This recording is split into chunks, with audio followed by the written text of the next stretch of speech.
પ્રભુ ઈસુની જય મિત્રો. આજે આપણે બાઇબલ વિશે વાત કરવાના છીએ. સંપૂર્ણ બાઇબલને એક પુસ્તક કહેવું યોગ્ય નથી, કેમ કે આપણે તેને જ્યારે વાંચીશું અને સાંભળીશું ત્યારે આપણને ખબર પડશે કે તેમાં આ જગતની શરૂઆતથી લઈને જગતના અંત સુધી બધી વાત જણાવવામાં આવી છે. બાઇબલનું full form basic instruction before living earth, અને ગુજરાતીમાં પૃથ્વી છોડતા પહેલાં મૂળભૂત સૂચનાઓ. બાઇબલમાં આ જગતના શરૂઆતથી આ જગતના અંત સુધી, એટલે કે પ્રભુ ઈસુના બીજા આગમન સુધી વિશે જણાવવામાં આવ્યું છે. અને હકીકતમાં સ્વર્ગ જ આપણું વતન છે. આપણે જે માનવ તરીકે પૃથ્વી ઉપર જન્મ લીધો છે એટલા માટે કે આપણે પ્રભુ પરમેશ્વરને જાણી શકીએ અને તેમને જે યોજના બનાવી છે તે પ્રમાણે જીવન જીવી શકીએ અને તેમના રાજ્યમાં પ્રવેશ કરી શકીએ. તેટલા માટે કહેવામાં આવ્યું છે કે પૃથ્વી છોડતા પહેલાં મૂળભૂત સૂચનાઓ.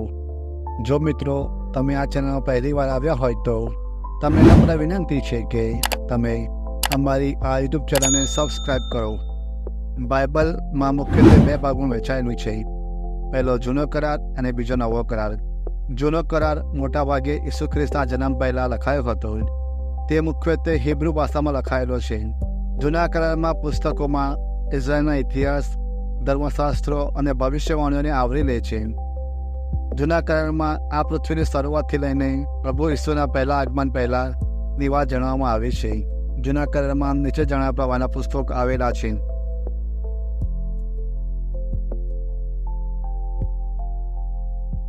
અને નવા કરારમાં પ્રભુ ઈસુ પહેલા આગમનથી લઈને બીજા આગમન સુધી વાત જણાવવામાં આવી છે.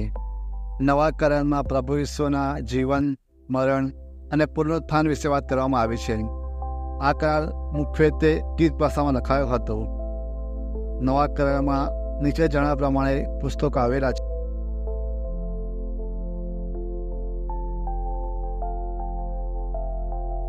બાઇબલનું મહત્વ. અને જો મિત્રો આપણે પૂરા વિશ્વાસથી, પૂરી શ્રદ્ધાથી, સાચા પ્રેમથી બાઇબલને વાંચીએ અને સાંભળીએ તો આપણને બાઇબલમાંથી દરેક વસ્તુ મળી શકે તેમ છે. શા માટે બાઇબલને પૃથ્વી છોડતા પહેલાં મૂળભૂત સૂચનાઓ તેમ કહેવામાં આવે છે?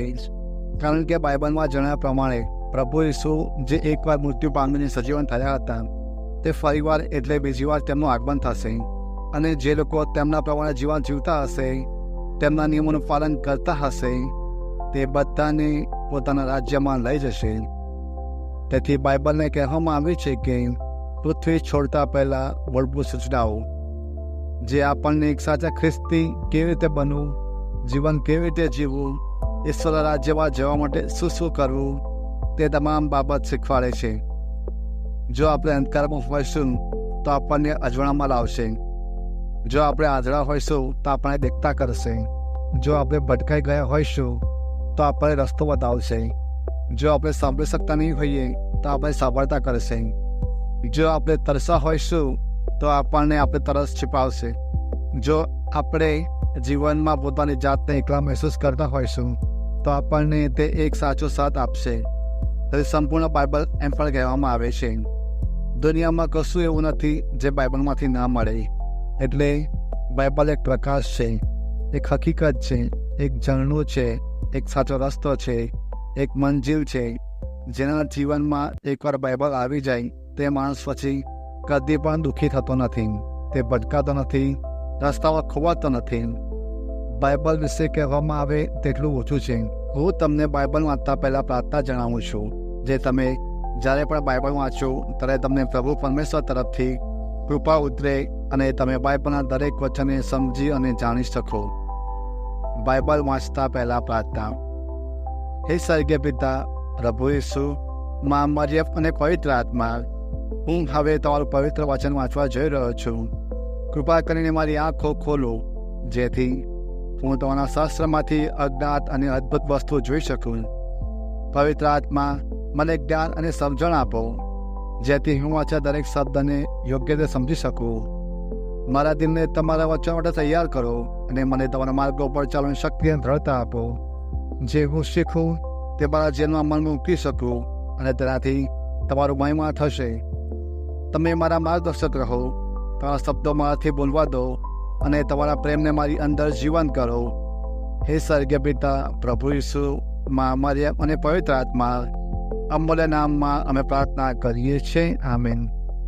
મિત્રો, તમને બધાને વિનંતી છે કે તમે બધા બાઇબલને તમારા જીવનમાં મહત્ત્વ આપો, જેથી કરીને તમે બધા એક સાચા ખ્રિસ્તી બની શકો, ઈશ્વરની યોજનાને જાણી શકો, ઈશ્વરને જાણી શકો અને ઈશ્વરમય જીવન જીવી શકો. અને ખાસ કરીને પ્રભુ ઈસુ ફરી આગમન થાય ત્યારે તે બધા તેમના રાજ્યમાં પ્રવેશ કરી શકો. તમારો આભાર.